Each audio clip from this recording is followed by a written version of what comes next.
Hi everyone, welcome to our ALE follow-up to the October GATE webinar. Thank you for joining us. I am Anissa Sherritt, the ALE Program Manager.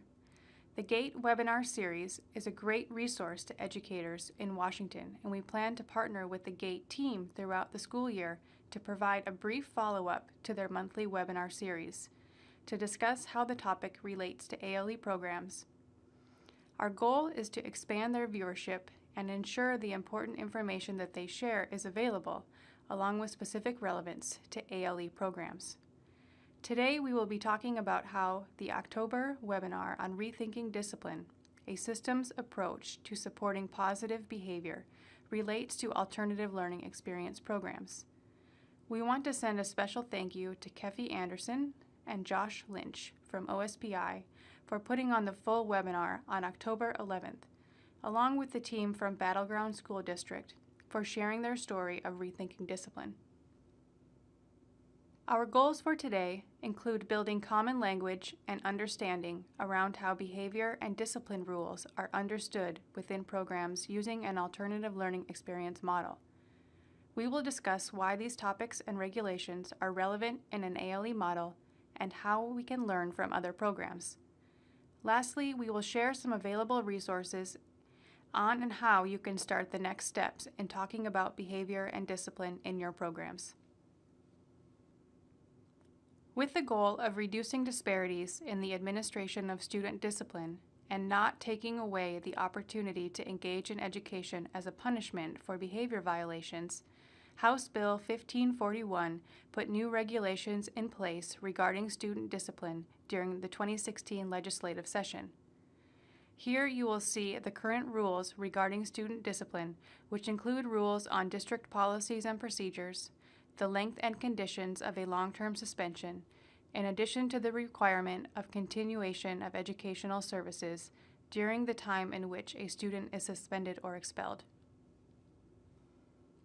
A team from Battleground School District participated in the full GATE webinar to share the success that they have seen in reducing suspension and expulsion incidents across their district. Here you will see a few takeaways from their presentation. The Deputy Superintendent at Battleground School District explained that the mindset of the staff was highly significant. Addressing behavior isn't necessarily a matter of skill set, it's a matter of mindset, and conversations were held around the district around understanding the why they were focusing on this, what the benefits were, and why it is important. It is essential for everyone to understand the why before figuring out how to tackle the problem and creating systems and interventions to address the problem. The folks from Battleground also expressed that they did not have a magic wand to bring down their suspension and expulsion rates. It took a lot of effort and planning by staff to address the problem with a system-wide approach instead of simply identifying a program or intervention for each problem a particular school or program was facing. They also found that strong leadership was critical in their implementation plan. They took their time to build a sustainable system using data to identify problems and start problem-solving conversations.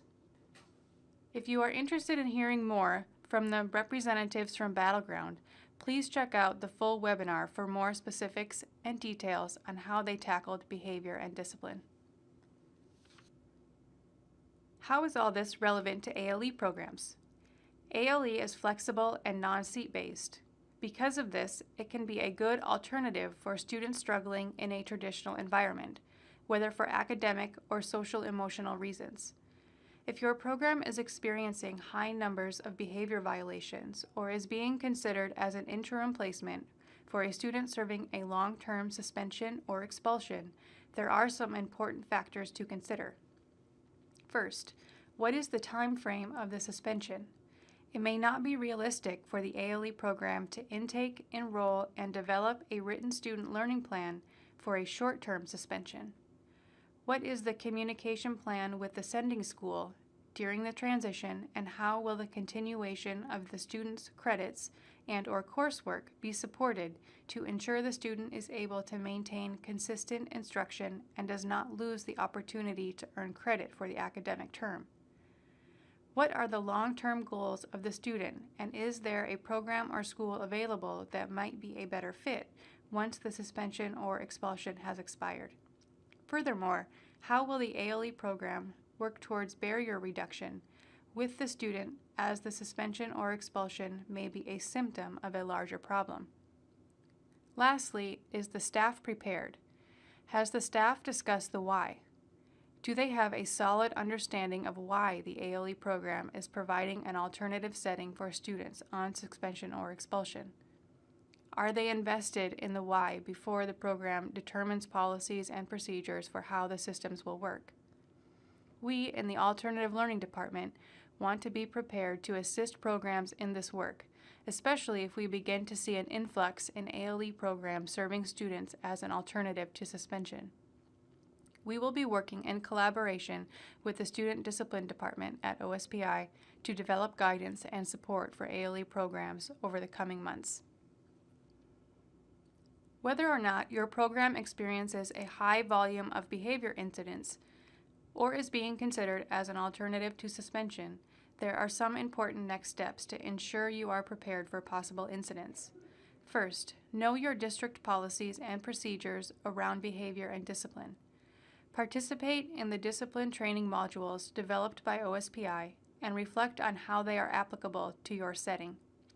Programs may also want to inventory the mental health services available to their students. If none are available, how can students be referred to appropriate services if needed? And in addition, how is the program addressing social-emotional learning within their model? It may be worth a discussion about how social-emotional supports in particular, in collaboration with academic supports, are implemented in tandem with disciplinary action. ALE programs are a part of the larger district community, and it might be helpful to think about behavior and discipline within the context of the district. Review the behavior analytics for your district on the OSPI website. Lastly, engaging in proactive discussion about behavior and discipline centered around why it is important, even if it is not a significant concern of the ALE program at the present time, may allow the program to identify concerning behaviors and initiate interventions before they become a larger challenge. There are a variety of resources available that may assist programs in thinking about behavior and discipline. This is not an exhaustive list, and the Full Gate webinar also provides a variety of resources, but this may help you get started in thinking about how your program addresses behavior and discipline. Thank you for taking the time to listen to this follow-up presentation of Rethinking Discipline based on the October Gate Equity webinar. You are welcome to contact us with questions at any time, and please stay tuned to our ALE newsletter for more information on upcoming recordings. Have a great week.